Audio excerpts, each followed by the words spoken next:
Assalamualaikum warahmatullahi wabarakatuh. Nama saya Nahdia Fitri Rahmania. Saya peserta Latsar CPNS angkatan 29 di Pusat Bangka Dewa Samarinda. Nah, hari ini saya akan mengerjakan tugas mewawancara dosen terkait dengan pemanfaatan teknologi informasi di pembelajaran. Kebetulan rancangan aktualisasi saya, insya Allah saya akan membuat modul rencananya, dan modul itu insya Allah akan menggunakan teknologi informasi nantinya. Nah, berikut kita langsung tanyakan saja bagaimana pemanfaatan teknologi informasi dalam pembuatan modul tersebut. Bersama saya sudah ada Ibu Celia Sinantia. Ya, selamat sore Ibu. Baik, kita langsung tanya saja ya tentang pemanfaatan teknologinya. Selama ini bagaimana ya cara dosen itu memberikan materi pengajaran untuk peserta didik, untuk mahasiswa? Baik, terima kasih atas pertanyaannya. Saya coba jawab ya berdasarkan pengalaman mengajar selama beberapa semester yang lalu. Memang pembelajaran itu kami lakukan, khususnya nih saya lakukan tuh mengembangkan dari kurikulum, atau dalam hal ini mengembangkan dari rencana pembelajaran dalam satu semester. Tetapi misalnya khususnya untuk mata kuliah tertentu itu memang memerlukan teknis atau metode yang lebih rinci. Maksudnya artinya ada pembimbingan khusus, misalnya kayak seperti mata kuliah seperti statistik ya kan. Kalau kita ketahui kalau statistik itu nggak cuma belajar secara teorinya saja, tapi juga ada praktek dan bagaimana menghitungnya, ada rumus-rumus yang harus dikerjakan misalnya. Memang belum ada modul khusus yang kami buat gitu, yang kami bagikan ke mahasiswa. Jadi kami hanya menyampaikan materi-materi apa saja sesuai dengan RPS-nya, kemudian untuk teori lebih lanjutnya, detailnya. Jadi kami memberi kebebasan untuk mahasiswa kami untuk mencari bahan belajar atau sumber belajar dari mana saja. Bisa dari website, Google, kemudian berdiskusi dengan temannya. Jadi kan berkolaborasi gitu ya. Kemudian lewat mencari di perpustakaan atau jurnal-jurnal terkait juga seperti itu. Tetapi tentu saja perlu adanya bimbingan langsung dari kami terkait bagaimana misalnya menggunakan rumus ini kan, karena kalau statistika itu kan step by step, itu langkah-langkahnya itu harus jelas, nggak bisa ini ya lompat-lompat gitu. Jadi langkah satu apa, kemudian mempengaruhi langkah berikutnya seperti itu. Jadi itu yang perlu bimbingan seperti itu. Misalnya saya untuk aktualisasi saya ini nanti saya mau bikin modul, harapannya modul itu yang seperti apa Mbak, yang kira-kira bisa juga memanfaatkan teknologi informasi di dalamnya Mbak? Oke. Baik, terima kasih. Kalau menurut saya ini juga angan-angan saya ya, Mbak. Mudah-mudahan nanti kita bisa saling berkolaborasi untuk mewujudkan ini. Jadi khususnya kalau mata kuliah statistika gitu ya, tentu dibikinkan modul yang pertama kita ikuti dari RPS-nya gitu ya, materi-materi ya, capaian pembelajarannya apa saja seperti itu.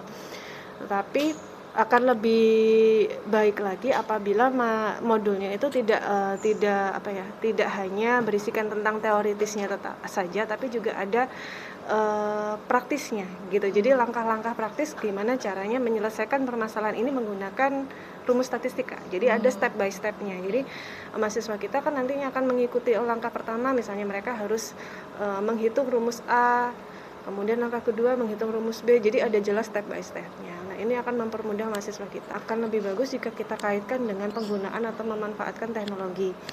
Ya kan kemarin berkaca dari kejadian 2 tahun pandemi ya Mbak, itu memang hambatan buat kita semua. Jadi kalau kaitannya kalau pembelajaran yang memang perlu bimbingan langsung ini akan kesulitan, dan kita mungkin kemarin memanfaatkan medianya Zoom saja. Tapi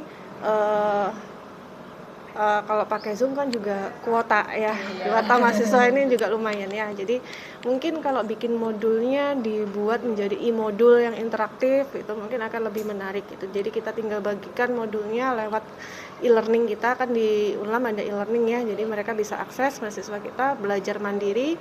Kemudian di dalam e-modul tadi itu juga mungkin kita sematkan beberapa video gitu, video tutorial misalnya cara menggunakan atau menyelesaikan permasalahan ini menggunakan rumus ini misalnya gitu. Jadi step by stepnya juga mereka bisa pelajari. Jadi mudah-mudahan sih itu juga bisa membantu pembelajaran kita, mahasiswa kita lebih menarik ya, kemudian lebih mudah mereka memahami, dan itu juga bisa memfasilitasi apabila memang terjadi suatu kondisi di mana pembelajarannya masih harus jarak jauh.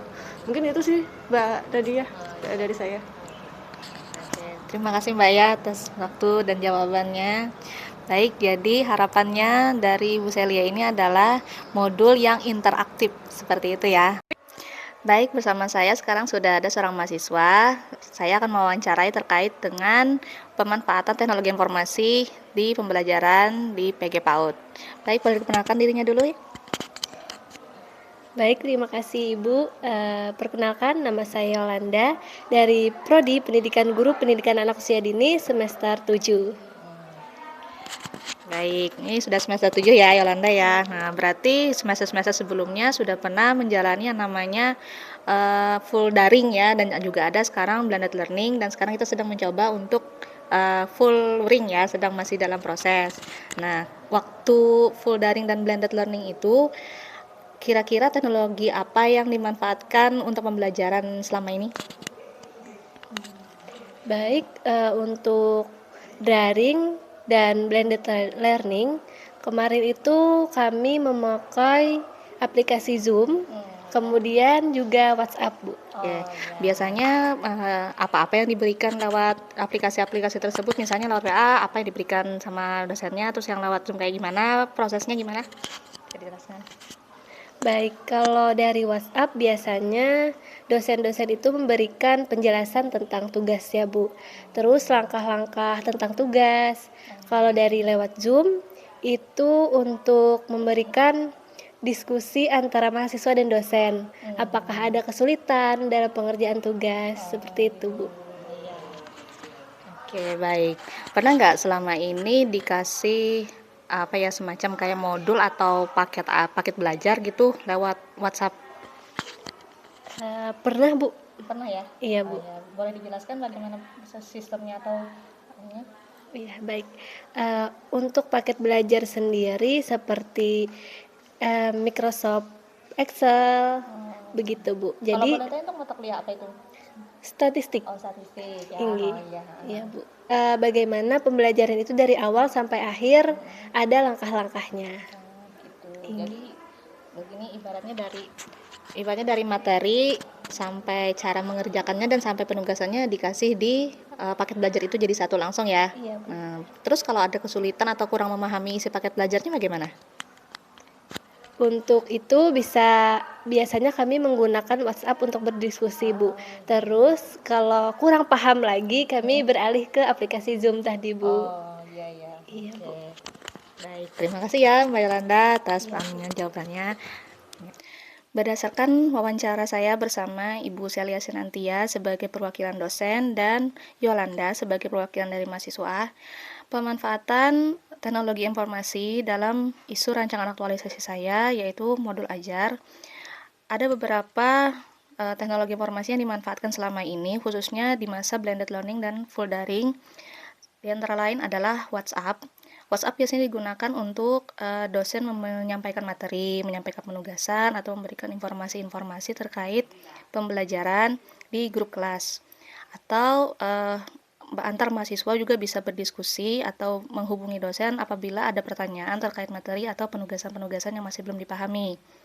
Nah, kalau masih belum dipahami juga, mereka beralih ke Zoom, membuka room untuk berdiskusi, baik antar mahasiswa ataupun dengan dosen pengampu mata kuliah tersebut.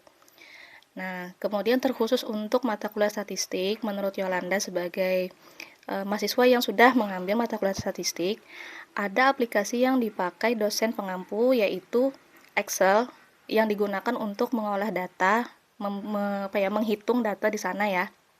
Nah, sedangkan menurut angan-angan atau harapan Ibu Celia Sinantia, modul yang dibentuk itu nantinya interaktif dan memasukkan link atau barcode yang merujuk ke referensi lain, contohnya video tutorial, link jurnal ke Google misalnya seperti itu. Nah, jadi pemanfaatan teknologi informasi ini sebenarnya sudah sering dipakai dan kelihatannya sangat bermanfaat sekali karena ini akan mempermudah akses bagi mahasiswa maupun dosen. Nah, harapannya di modul yang akan saya buat di rancangan aktualisasi nanti, mudah-mudahan bisa mewujudkan semua harapan dan memanfaatkan teknologi informasi tersebut. Sekian dari saya. Wassalamualaikum warahmatullahi wabarakatuh.